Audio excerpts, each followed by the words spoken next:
Outrage over the police shooting once again turned violent last night in North Carolina. The police chief said 9 people were injured, 44 arrested. Overnight during the protest that turned into riots at times throughout the night with looting as well. And just now, coming into Fox, we can confirm that Scott's family was shown that police video of the shooting this afternoon. Correspondent Jonathan Seri is in Charlotte tonight with the very latest. Good evening, Jonathan. Good evening, Brett. Lawyers would not confirm to reporters or would not comment to reporters on how that viewing went down. But they do tell reporters that Mr. Scott did not own a gun. They say that he was not known to carry a weapon. They also say that his wife witnessed her husband's shooting on Tuesday, something they say will remain with her for the rest of her life. But they did not call on police to make that video evidence public. Our practice has been not to release, but to allow for the party who feels they've been mistreated in any way to see that. Because state and federal agencies, including the FBI, may be called in to investigate, Charlotte authorities say it would be premature to release their video evidence to the general public.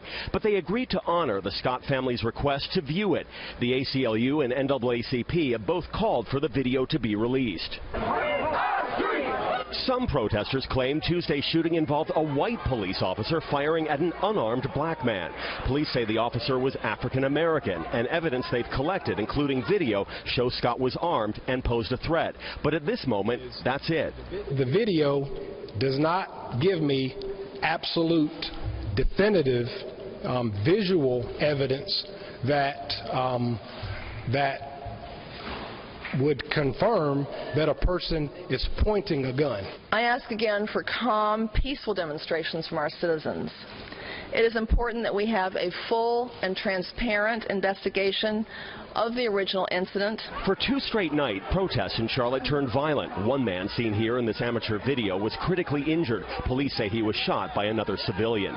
In Washington, the Congressional Black Caucus called on the Justice Department to stop what it calls an epidemic of killings of young African Americans at the hands of local police. Every case is different, so I'm not going to be able to outline for you what would make us open a full investigation in Charlotte or when that might occur. Attorney General Loretta Lynch announced the DOJ will be on the ground in Charlotte to offer technical assistance and support to the Charlotte Police Department.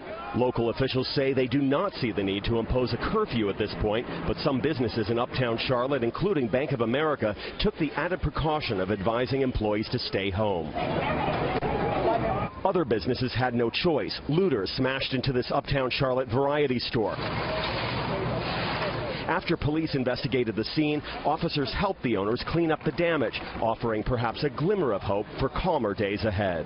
Keep our citizens safe and also ensure that our police officers are treated with respect, and also to ensure that there is no further destruction of property, and those who destroy property or hurt other people will be dealt with.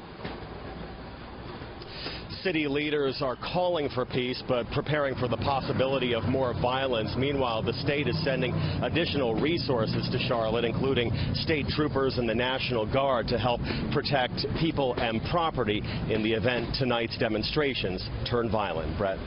Jonathan Seri live in Charlotte.